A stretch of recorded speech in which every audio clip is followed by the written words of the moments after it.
Hola amigas y amigos, Abel Reynoso.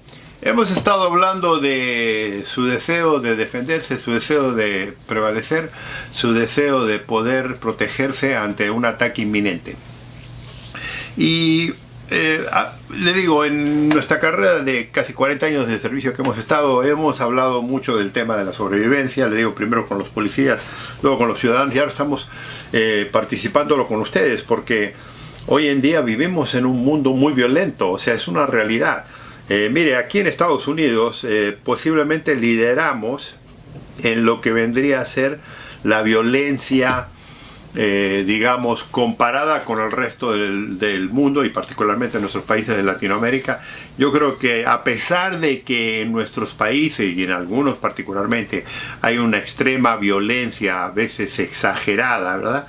Aquí nosotros todavía lidiamos en algunas cosas que no se ven en nuestros países. Por ejemplo, asesinos seriales. Sí hay algunos asesinos seriales en nuestros países, pero nunca ha habido en la cantidad que hay aquí en Estados Unidos, por ejemplo. Otro tipo de delito que tenemos aquí, por ejemplo, es el extremo uso de armas. Se calcula que el país tiene más o menos 370 millones de habitantes, y se calcula que en Estados Unidos en este momento debe haber más de medio millón, casi 600 millones de armas en la calle. Y cuando hablo de armas, tenemos armas de todo tipo. O sea, aquí la ley, y en algunos particularmente estados o provincias, la ley es muy liberal y permite la aportación de armas en la calle. Usted puede salir a la calle armado con su funda y con su pistola y nadie le dice nada, o puede traer permiso especial y puede portar la cubierta, y mucha gente la trae en su vehículo, mucha gente la trae todos los días. Y entonces es una cultura, la estadounidense es una cultura muy agresiva, es una cultura, acuérdense que es una cultura guerrera, porque Estados Unidos se distingue en tener un gran ejército en el que muchos de sus ciudadanos han servido en él, y muchas personas. Es muy común aquí en Estados Unidos tener armas en casa, tener portación de arma en todo momento. Entonces, ¿qué sucede con esto? Cuando usted tiene una cultura así, tiene una cultura de agresión muy grande. Entonces, de esa cultura de agresión también están los extremos, ¿verdad? Y entonces cuando tenemos personas con problemas mentales, con problemas de psicosis, el uso del arma es algo muy común, muy natural. Entonces, la sociedad en sí es violenta. Por ejemplo, aquí en Estados Unidos lideramos el mundo en tiroteos en centros de estudios, en escuelas, en universidades.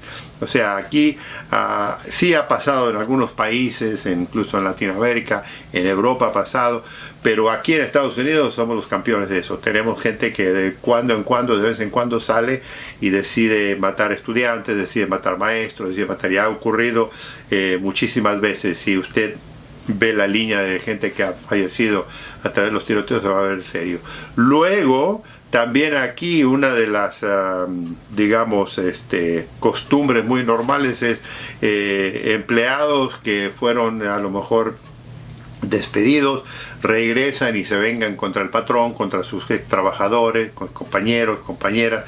Y esto también ha ocurrido seguido aquí en distintas fábricas, desde los nombres más conocidos a las compañías más simples o oficinas. En cualquier momento un loco va a su casa, agarra un arma, regresa y por vengarse mata a 4, 5, 6, 10 personas y luego se suicida. Esto es muy común. Ha sucedido esto no solo en oficinas, ha sucedido en lugares de trabajo, en talleres mecánicos. Incluso le digo, ha sucedido, aquí tenemos los locos que también atacan templos, atacan sinagogas, atacan iglesias, atacan todo tipo de situación. O sea, no hay un límite. Entonces, cuando vivimos en ese tipo de sociedad constantemente violenta, se desarrolla un sentido de cuidarse mucho más agudo que lo que nosotros estamos acostumbrados en nuestros países. Y mire que en nuestros países tenemos violencia. O sea, si hablamos del crimen organizado, por ejemplo, la violencia que el crimen organizado lleva adelante es muy distinta, pero es muy distinta a este tipo de violencia, porque allá generalmente el crimen organizado, si hablamos de la violencia, se centraliza en la gente que está en ese trabajo.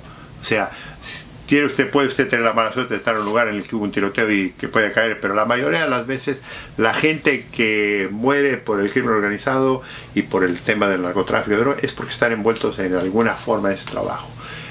Aquí estamos hablando de que usted a lo mejor es un ciudadano común y puede ser víctima en cualquier momento de esto. Puede estar trabajando en una oficina, puede estar trabajando en una iglesia y puede caer de víctima de esto. O sea, es una diferencia enorme, ¿no? O sea, de comparar de un nivel a otro.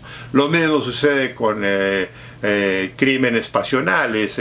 Ustedes hablan en Latinoamérica mucho del derecho de la mujer, y aquí después, esto yo voy a hacer un video específicamente para centralizar en el tema de la violencia familiar, la violencia contra las esposas o los esposos a veces, la violencia de cónyuge, la violencia de novios, también voy a hablar de eso, pero aquí es un tema seriamente llevado. Aquí mueren muchas mujeres anualmente a manos de los hombres, con todo tipo de armas, porque le vuelvo a repetir, aquí el uso de las armas es normal. Y luego tenemos el otro tipo de situaciones aquí que es muy prevalente, particularmente en lugares donde hay mucho tránsito, mucho tráfico urbano, gente que se acelera, gente que digamos, se enoja rápidamente y están manejando y alguien se lo corta y inmediatamente sacan un arma y empiezan a agarrarse a tiro. Esto es común, amigos y amigas, y no le estoy hablando de una película, es una realidad. O sea, ocurre mucho más seguido de lo que usted piensa. O sea, nosotros tenemos aquí en Estados Unidos aproximadamente de 500 a 600,000 delitos serios de violencia anuales. O sea, más de 500,000 de delitos anuales. Muchísimos de esos delitos se cometen con armas de fuego, otro tanto con armas blancas, otro tanto con otro tipo de instrumento, ya sea de un palo de béisbol, con tipo de arma de todo tipo. Entonces, vivo en un país muy violento y yo fui policía por muchos años en este país violento, vi la violencia de cerca. Entonces, por eso les estoy ahora dando un poco esta premisa de estas situaciones, porque he hablado con muchas de estas víctimas, he hablado con muchos de estos delincuentes y ellos me cuentan por qué ellos reaccionan como reaccionan. Entonces, esto lo estoy compartiendo con ustedes para que si en algún momento a ustedes se les presenta esto, sepan lo que tienen que hacer. Lo vamos a continuar en el próximo video, amigos y amigas. Les mando un gran saludo, un gusto en verlos y nos vemos en el próximo video. Comentarios son siempre bienvenidos.